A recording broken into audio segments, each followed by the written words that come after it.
तो ये मूवी उन लोगों के लिए देखना बहुत ज़रूरी है जो लोग ये सोचते हैं कि विदेशों में ज़िंदगी बहुत मज़े की है, लेकिन रियल में विदेशों में इंडियन लोग घूमने के लिए या फिर नौकरी के लिए जाते हैं तो उनकी हालत बहुत ख़राब हो जाती है, यहाँ तक कि रोंगटे खड़े हो जाती है। वीडियो को लास्ट तक देखना, बहुत मज़ा आएगा। और नए हो तो चैनल को सब्सक्राइब और वीडियो को लाइक ज़रूर कीजिएगा। दोस्तों, जिस मूवी की हम बात कर रहे हैं वो एक साउथ मूवी है जिसका नाम है द गॉट मूवी। मूवी की शुरुआत में दो आदमी दिखाई देते हैं, एक का नाम है नजीब और दूसरे का नाम है हकीम। ये दोनों एक एजेंट की मदद से अपने पेट का गुजारा करने के लिए सऊदी अरब जाते हैं। अगले सीन में देखा जाता है कि दोनों नजीब और हकीम सऊदी अरब के एयरपोर्ट पर किसी का इंतज़ार कर रहे होते हैं, लेकिन उनको ड्रॉप करने के लिए कोई नहीं आता। ये दोनों किसी को कम्युनिकेट करने की कोशिश करते हैं, लेकिन किसी को भी उनकी भाषा समझ में नहीं आती। ना उन दोनों को अरबी आती है, ना वहाँ के लोगों को हिंदी आती है। तभी उनकी मुलाकात होती है एक आदमी से। वो आदमी उनकी मदद करने के लिए बहुत कोशिश करता है और उन दोनों आदमियों को दलाल ने एक नंबर दिया था। उस नंबर पे कॉल लगाने की कोशिश करते हैं, लेकिन वो नंबर अनरीचेबल बताता है। तभी वो आदमी कहता है आज शुक्रवार है इसलिए छुट्टी है, हो सकता है छुट्टी की वजह से फ़ोन नहीं उठा रहा होगा। एक काम करो, यहाँ पे आप इंतज़ार करो, कोई ना कोई आपको लेने के लिए ज़रूर आएगा। काफ़ी इंतज़ार के बाद में वहाँ एक सऊदी जो अरबी का जो आदमी रहता है वो आता है। वो पहले से ही गुस्से में दिखाई देता है। वो दोनों आदमियों को अरबी में बात करने की कोशिश करता है, लेकिन ना तो उनको अरबी समझ में आती है और ना उस आदमी को हिंदी बोलनी आती है। भले ही दोनों आदमियों को अरबी समझ में नहीं आ रही हो, लेकिन वो 1 मिनट के लिए खुश हो जाता है। उनको ये लगता है कि शायद यही आदमी हमें लेने के लिए आया होगा। तभी वो आदमी एकदम से चला जाता है और एकदम से तुरंत वापस आ जाता है और उन दोनों आदमियों के हाथ से वीज़ा और पासपोर्ट छीन लेता है और उनको अपनी गाड़ी में बैठने के लिए कहता है। तभी उनमें से एक आदमी को प्यास लगती है और वो अरबी आदमी को कहने की कोशिश करता है कि मुझे प्यास लगी है, लेकिन उस अरबी आदमी को कुछ समझ में नहीं आता और कहता है तुम्हारी बकवास बंद करो और पीछे गाड़ी में जाके बैठ जाओ। जैसे ही वो गाड़ी में बैठते हैं तभी हकीम कहता है कि हमें घर वालों को बता देना चाहिए कि हम सऊदी अरब पहुंच गए हैं और हमें काम मिल गया है, ताकि घर वालों को कोई टेंशन नहीं हो। और ये दोनों उस आदमी को टेलीफोन वाली दुकान पे गाड़ी रोकने के लिए कहते हैं, लेकिन वो आदमी उन दोनों को डांटता है और कहता है फालतू बड़बड़ाना बंद करो और चुपचाप बैठो। बस इसी तरह 2-3 घंटे के सफ़र में कोई ऐसी जगह पे ले जाते हैं जहाँ सुनसान जगह दिखाई देती है और वहाँ पर गाड़ी रोक देता है और वो आदमी हकीम को उतार देता है। तभी वो दोनों आदमी चिल्लाने लगते हैं और कहते हैं कि हम दोनों को एक ही कंपनी में साथ में काम करने के लिए हम आए थे, फिर हमें अलग अलग क्यों किया जा रहा है। लेकिन वो बूढ़ा कोई भी बात नहीं सुनता और नजीब को वहाँ से लेकर चला जाता है। काफ़ी देर तक जाने के बाद में बूढ़ा अपनी गाड़ी रोकता है और नजीब को बाड़े में डाल देता है। बाड़े में एक और अरबी आदमी भी था। तभी नजीब फिर से बड़बड़ाने लगता है और कहता है कि मुझे तो यहाँ पर कंपनी में काम करने के लिए लाया था। लेकिन वो अरबी आदमी उसकी बात को सुनकर भी अनसुना कर देता है और वो वहाँ से चला जाता है। रात के अंधेरे में नजीब को कुछ समझ में नहीं आता। तभी उसको प्यास लगती है और उसकी नज़र एक बूढ़े पर पड़ती है जो कई सालों से वहीं पर रह रहा था। वो बूढ़े आदमी को पानी के लिए पूछता है, लेकिन बूढ़े को हिंदी नहीं आती थी, उसको तमिल आती थी। लेकिन नजीब के इशारों से वो समझ जाता है और वो पानी की टंकी की तरफ इशारा कर देता है। उसके बाद नजीब पानी की टंकी की तरफ जाता है और अपनी प्यास बुझा लेता है। उसके बाद ज़्यादा थकान होने की वजह से वो सो जाता है। तो अभी हम देखेंगे नजीब के पहले की लाइफ कैसी थी।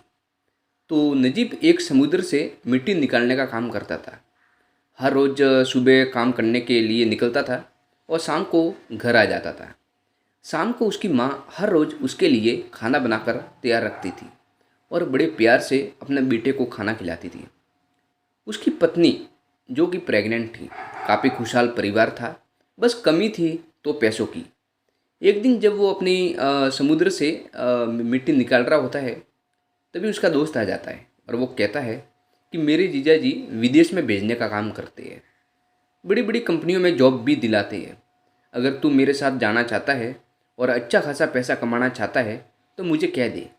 इतना सुनते ही वो जाने के लिए तैयार हो जाता है और अपनी माँ के जो सोने हैं वो गिरवी रख कर उसके जीजाजी को दे देता है और उसके जो वीज़ा का जो काम है वो कंप्लीट हो जाता है। उसके बाद वो और उसका भाई हकीम दोनों सऊदी अरब पहुंच जाते हैं। तो इधर नजीब अरबी के टेंट में सो रहा होता है, तभी वो लोग लात मारकर वहाँ से भगा देते हैं।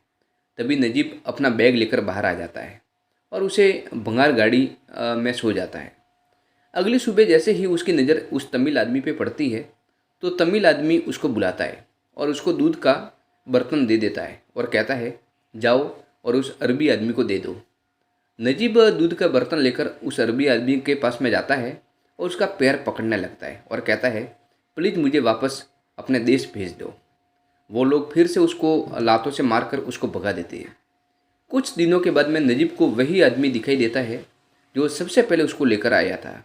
वो उसकी तरफ भागता है और उसे गुहार लगाता है कि मुझे यहाँ पर कंपनी में काम करने के लिए बुलाया था, लेकिन आप लोगों ने मुझे यहाँ पर कैद करके रखा है। वो ये भी बताने की कोशिश करता है कि मैंने कई लोगों से लोन ले रखा है, और लेकिन वो लोग उसकी चिट्ठी को फाड़ देते हैं। तभी वो समझ जाता है अब वो हमेशा के लिए यहाँ पर फंस चुका है। शाम के वक्त जब वो गुमसुम बैठा हुआ होता है, काफ़ी दिनों से भूखा प्यासा था, तभी उसको एक अरबी आदमी बुलाता है और उसको रोटी ऑफर करता है। वो रोटी खाने की कोशिश करता है, लेकिन रोटी कठोर होने की वजह से गले के नीचे नहीं उतरती।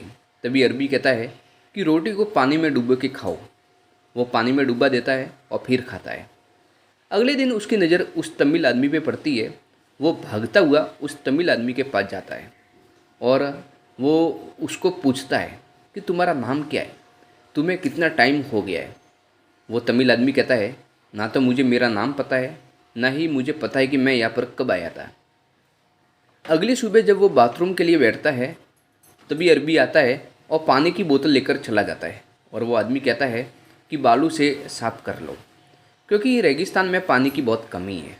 हफ्ते में एक ही बार पानी का टैंकर आता है।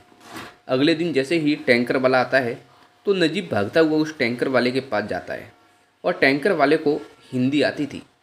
वो हिंदी में पूछने की कोशिश करता है कि मुझे कैसे भी करके यहाँ से बाहर निकालो। जितने में वो अरबी आदमी वहाँ पहुँच जाता है और नजीब को मार मार के बेहोश कर देता है।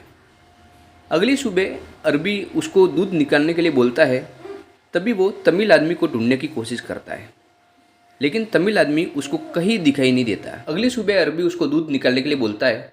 तभी वो तमिल आदमी को ढूंढने की कोशिश करता है, लेकिन तमिल आदमी उसको कहीं दिखाई नहीं देता। नजीब बकरी का दूध निकालने की कोशिश करता है, लेकिन बकरी उसको लात मार देती है। खैर वो धीरे धीरे बकरी का दूध निकालना सीख जाता है। अरबी के कहने पर वो बकरियाँ चराने के लिए चला जाता है। उसके लिए ये सब नया था, इसलिए थोड़ा सा बकरी चराना उसके लिए मुश्किल लग रहा था। धीरे धीरे समय बीतता गया। उसकी हालत और भी खराब होती गई। बड़ी बड़ी दाढ़ी, गंदे कपड़े से उसकी हालत और भी खराब हो गई। आईने में भी अपनी शक्ल को वो पहचान नहीं पा रहा था। अगले दिन उसकी नज़र गिद्ध पर पड़ती है। वो गिद्ध के पीछे पीछे जाता है, तभी देखता है कि बहुत सारे गिद्ध उस तमिल आदमी को नोच के खा रहे हैं। वो देखते ही डर जाता है और मन ही मन सोचने लगता है अगर मैं यहाँ पर और रह गया तो मेरी भी हालत उसके जैसी होने वाली है। दोस्तों ये वाला जो सीन है ना, बहुत ही डरावना सीन था, रोंगटे खड़े कर देगा। हमेशा की तरह अगली सुबह भी नजीब बकरी चराने के लिए जाता है और वो वहाँ से भागने की कोशिश करता है। तभी उसके पीछे अरबी ऊंट लेकर आ जाता है और नाजिम को मार मार के लंगड़ा बना देता है। नजीब की हालत ऐसी हो गई थी कि मानो नजीब अब हिम्मत हार चुका है। कई महीने बीतने के बाद में नजीब बकरी चराने के लिए जाता है। तभी अचानक से बारिश आ जाती है और वो सारी बकरियों को लेकर एक चट्टान के नीचे छुप जाता है।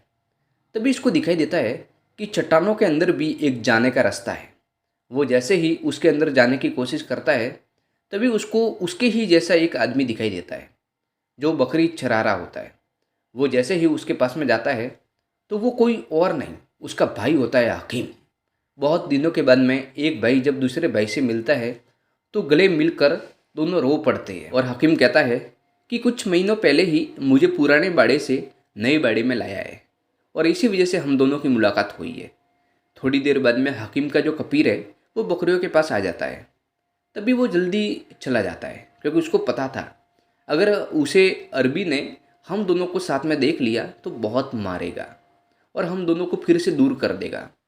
कुछ दिनों के बाद में हकीम अपने साथ उस अफ्रीकन आदमी को अपने भाई के पास में लेके आता है और कहता है कि ये कादरी हमें यहाँ से वापस भेजने में मदद करेगा, क्योंकि कादरी पहले बकरी चराने का ही काम करता था, कई सालों से काम करता था, इसलिए उसको सब पता था कौन सा रास्ता कहाँ जाता है। कादरी कहता है कि कुछ दिनों बाद अरबी की बेटी की शादी है, इसलिए सभी लोग उसकी लड़की की शादी में जाएंगे, तभी उसी दिन हम यहाँ से जाने का प्लान बनाएंगे। कुछ दिन बीतने के बाद में जैसे ही उस अरबी की बेटी की शादी होती है, तभी सभी अरबी लोग शादी में चले जाते हैं। उस दिन नजीब को लगता है कि मुझे आज़ादी मिली है। वो जल्दी से नहाता है और अपने पुराने कपड़े निकाल देता है और जो कपड़े उसने संभाल के रखे थे वो कपड़े पहन लेता है। तभी हकीम और वो कादरी वहाँ पहुँच जाते हैं और वो तीनों वहाँ से भागने का प्लान बनाते हैं। बिना अपनी जान की परवाह किए वो वहाँ से निकल जाते हैं। सुनसान रेगिस्तान, जहाँ दूर दूर तक कोई दिखाई नहीं देता। काफ़ी दूर तक चलने के बाद में जब शाम होती है तो वो विश्राम कर लेते हैं। अगले सुबह फिर से वो चलना स्टार्ट हो जाते हैं। काफ़ी समय तक चलने के बाद में हकीम को प्यास लगती है। तभी उनको दिखाई देता है कि सामने तालाब है। जैसे ही तीनों उस तालाब के पास जाते हैं तो वो देखते हैं कि वो तालाब जब एक धूप की वजह से चमक रहा था, ऐसे लग रहा था जैसे मानो तालाब हो। तभी उनकी नज़र पड़ती है एक ऊंट पर जो कि मरा हुआ था। पानी नहीं मिलने की वजह से शायद ऊंट भी मर गया होगा। खैर, उसके बाद फिर से वो चलना शुरू कर देते हैं। इतने में ये तीनों रास्ता भटक जाते हैं। बस सूरज की तरफ देखते देखते वो चलते रहते हैं। हकीम को इतनी प्यास लगी थी कि वो चल तक नहीं सकता था और पानी नहीं मिलने की वजह से हकीम अपनी जान दे देता है। इधर नजीब अपने भाई को ऐसी हालत में देखकर खुद के ऊपर कंट्रोल नहीं कर पाता है। तभी कादरी कहता है, जब तक हमारी सांसें हैं तब तक हमें चलते रहना चाहिए। इस तड़पती धूप और रेतीले तूफानों के बीच दोनों अपना ही जो यात्रा है फिर से शुरू कर देते हैं। तभी नजीब की नज़र एक छोटे से तालाब पे पड़ती है। नजीब भागते हुए उस तालाब के पास जाता है और वो अपनी प्यास बुझा लेता है। थोड़ी देर तक विश्राम करने के बाद में अगली सुबह पानी में बोतल भर के फिर से अपनी यात्रा शुरू कर देते हैं। यात्रा करते करते फिर से शाम हो जाती है। जब वो किसी एक जगह पे जाके ठहर जाते हैं तो अगली सुबह जैसे ही नजीब की आंखें खुलती है तो उसको कादरी कहीं भी दिखाई नहीं देता है। अभी वो अकेले ही अपनी यात्रा शुरू कर देता है। काफ़ी मुश्किलों के बाद उसको एक सड़क दिखाई देती है। वो बहुत कोशिश करता है गाड़ी को रोकने की, लेकिन उसकी हालत ख़राब देखते हुए कोई गाड़ी रोकना नहीं चाहता। अभी वहाँ से एक भला अरबी आदमी गुजर रहा होता है। वो अपनी गाड़ी रोकता है और नजीब को अपनी गाड़ी में बिठा देता है और उसको थोड़ा सा पानी भी पिलाता है। उसको शहर में छोड़ देता है और वो भूखा प्यासा दुकानों के सामने इधर उधर भटकता रहता है। बेहोश होकर किसी दुकान के सामने गिर जाता है और उसी दुकान में कुछ इंडियन लोग काम कर रहे होते हैं। तभी उनकी नज़र उस आदमी पे पड़ती है और उसको पकड़कर अंदर ले आते हैं। उसका इलाज करते हैं, उसको अच्छे कपड़े देते हैं, उसको खाने के लिए कुछ देते हैं। ये वो लोग हैं जो इंडिया से धोखा देकर एजेंट लोग सऊदी अरब बुलाते हैं और उसके बाद उन लोगों को फंसा दिया जाता है। उन लोगों की ये इंडियन लोग मदद करते हैं। तभी वो अपना एड्रेस बताता है और उसी एड्रेस के ज़रिए इंडियन सोशल वर्कर पता लगा देते हैं और उसके घर पे फ़ोन लगा लेते हैं। घर वाले सभी नजीब और हकीम दोनों का इंतज़ार कर रहे होते हैं। तभी नजीब की पत्नी कहती है कि आप जब यहाँ से रवाना हुए तब मैं प्रेग्नेंट थी। अभी तुम्हारा बेटा 4 साल का हो चुका है। सभी लोग आपको याद कर रहे हैं, इसलिए जल्दी आ जाओ। लेकिन एक और मुश्किल थी, वो है वीज़ा, क्योंकि वीज़ा उन अरबी लोगों ने छीन लिया था। इसी वजह से नया वीज़ा बनाने में कम से कम 3-4 महीने का वक्त तो लगेगा ही। इसलिए कुछ महीने उनको कैंप में ही रहना। दोस्तों, कैंप वो जगह है जब लोग अपना वीज़ा नहीं बना पाए या फिर जिनके पास वीज़ा नहीं है तो उन्हें कैंप में ठहरने के लिए जगह दी जाती है और वहाँ कुछ अरबी लोग भी आते हैं। अगर कैंप में ठहरा हुआ आदमी उनको पसंद आ जाए तो नौकरी के लिए यहाँ से लेकर चले जाते हैं। तभी उसी कैंप में बहुत सारे अरबी आते हैं और काम के लिए वो लोगों को ले जाने लगते हैं। तभी नजीब की नज़र उस अरबी आदमी पे पड़ती है जो अरबी शुरुआत में एयरपोर्ट पे मिला था। जैसे ही वो अरबी नजीब के पास आता है और कहता है कि मैं तुझे भूल नहीं सकता क्योंकि तू वहाँ से भाग कर आया है। अगर मैं तेरा ओरिजिनल वाला कफीर होता तो मैं तुझे यहाँ से लेकर जाता और तुझे मार देता। और वो वहाँ से चला जाता है। कुछ महीने बीतने के बाद उसका वीज़ा भी बन जाता है और वो अपने वतन चला जाता है। तो दोस्तों, ये कहानी नजीब और हकीम की नहीं, इनके जैसे कई सारे लोग ऐसे हैं जो बेचारे नौकरी के लिए आते हैं, अपना पेट गुजारा करने के लिए आते हैं और वो यहाँ पे आके फंस जाते हैं। वीडियो के एंड में मैं यही कहना चाहूँगा कि सारे जहाँ से अच्छा हिंदुस्तान हमारा। कुछ पैसों की वजह से या फिर किसी के बहकावे में आकर अपनी जन्म देने वाली मातृभूमि को छोड़कर कभी नहीं जाना चाहिए। वैसे अगर आप इंडियन हो तो वीडियो को लाइक और कमेंट करके ज़रूर बताइएगा आप कौन से देश के हो।